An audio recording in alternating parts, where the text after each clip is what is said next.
Ya, kita sudah sampai di bagian akhir. Kita bahas mengenai efektivitas kartu identitas anak. Tadi disampaikan dalam perbincangan kita pada malam hari ini bahwa sebetulnya bisa ada manfaat yang lebih spesifik dengan kehadiran kartu identitas anak. Dari perbincangan kita malam hari ini mungkin dari Bu Suryani begitu ya. Apakah nanti ingin menyampaikan masukan-masukan apa yang kita sampaikan pada malam hari ini, terutama untuk lebih spesifik efektivitas dari sebuah kartu, bukan hanya sekedar untuk dibawa dan juga untuk pendataan penduduk begitu. Ya. Baik, untuk Kartu Indonesia Pintar ini memang kartu identitas anak ya, kita berharap mudah-mudahan ini lebih efektif seperti itu, sehingga memang kita belum mewajibkan untuk di sistem penerimaan peserta didik baru, tapi mudah-mudahan ke depan ya untuk berbagai hal ini bisa dimanfaatkan secara maksimal, karena tadi Pak Indra bilang sayang biaya yang sudah mahal dikeluarkan ya Pak kalau tidak efektif seperti itu. Dan kami berharap juga sosialisasi itu lebih merata dan lebih luas, sehingga semua bisa mengetahui apa sih manfaat dari kartu identitas anak ini, seperti itu ya. Iya. Jadi Bang Ade bukan data sekedar data begitu ya, bukan hanya sekedar data untuk mengumpulkan, tapi data untuk mengolah data supaya itu jadi hidup. Data itu bisa digunakan khususnya untuk gimana meningkatkan kesejahteraan anak-anak dari usia 0 sampai 5 tahun, 17 ya. Jadi KTP gitu kan. Nah, itu dari data itu ya setiap dinas atau kementerian juga menggunakan data itu untuk tadi kolaborasinya ke semua gimana memajukan kesejahteraan untuk anak-anak. Itu harus gitu, dari data. Karena membuat sesuatu perencanaan tanpa data bohong, gitu, ya tidak akan mencapai tujuannya gitu. Ya. Banyak hal yang bisa kita lakukan kalau mau, tapi mendesainnya secara komprehensif ya. Misalnya kartu itu akan buat identifikasi saat mereka datang ke museum. Ya kan, berapa kali seorang anak dalam satu semester, dalam satu tahun akan datang ke museum, lihat Monas, apa yang di ini, kemudian tadi saya minjem buku, itu banyak yang untuk pendataan, kita bisa kumpulkan big datanya, kita analisa ininya, terus misalnya dipakai buat naik Transjakarta, naik MRT, kan? Jadi jangan cuma buat identitas dipegang-pegang di bawah saja gitu, begitu ya? Nggak ini kan gitu. Sampai termasuk mungkin buat misalnya, kalau di Malaysia itu malah ada dua, satu lagi buat makan. Maksudnya untuk makan di gratis? kantin. Oh, di kantin. Ya, di kantin untuk itu ada datanya. Jadi orang tua tuh tahu anak itu makan apa aja. Toto ngeliat, ini anak saya kok beli permen terus, ini diabetes nanti dia kan begitu. Itu yang sampai ke situ datanya.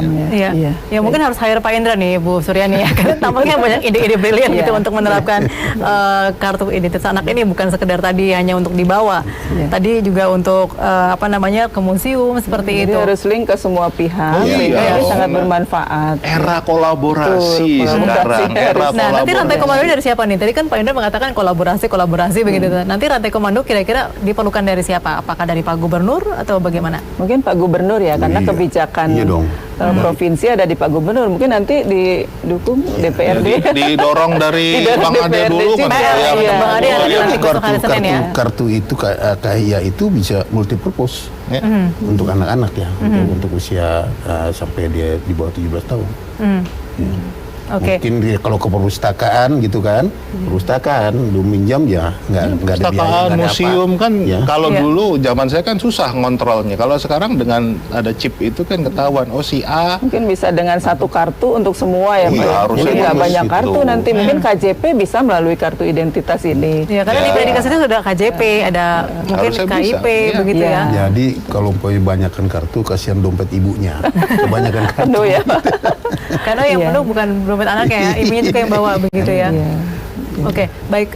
Ya Bu Suryani, dalam hal ini begitu ya, dalam tadi kan Kak Iyo Ibu bilang belum diwajibkan begitu. Tapi masyarakat tadi sekali lagi mereka masih merasa, wah ini tampaknya kok tadi di awal kita berbincang, mereka sudah mengantri begitu ya, bahkan fasilitasnya tampaknya masih belum cukup untuk melayani masyarakat yang datang begitu. Nah, dalam hal ini apakah tadi kan dinas pendidikan mengatakan lewat sekolah bisa. Nah, ini banyak yang belum tahu tampaknya juga nih.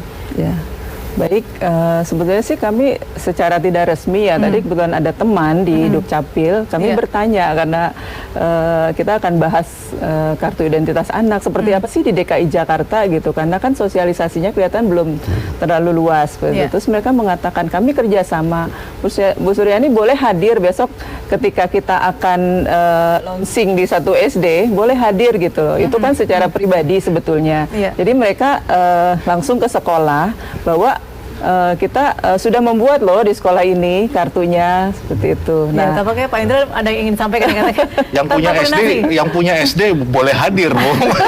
Makanya kita malah diundang untuk hadir gitu loh. Tapi mereka tidak bersurat langsung atau ini. Oh, jadi ini kayak kebetulan Ibu kontak secara pribadi. Nah, ini bahayanya nih. Nah, ya itu yang punya SD-nya malah yang boleh hadir, bukannya yang memberikan Anda silakan datang ke SD saya untuk ini kebolak-bolak. Ya, kami berharap sih ada koordinasi yang lebih baik lagi ke depan, sehingga terus terang kami di Dinas Pendidikan belum pernah ada sosialisasi masalah kartu identitas anak ini. Kita setiap tahun dalam sistem penerimaan peserta didik baru ini bekerja sama dengan Dukcapil.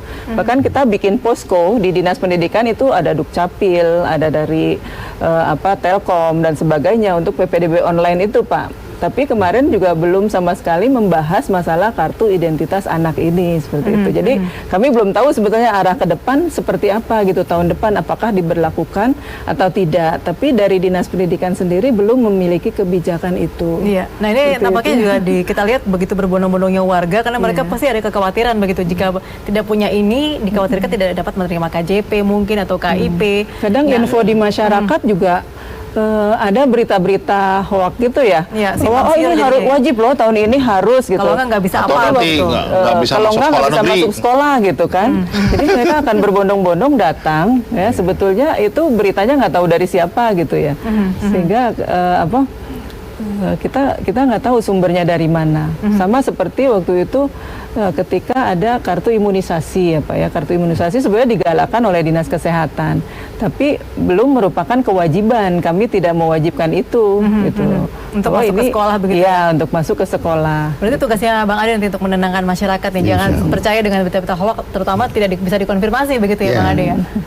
Oke, baik, terima kasih banyak Bu Suryani, Bang Ade dan juga Pak Indra bersama kami malam hari ini di program Suara Jakarta JAK TV.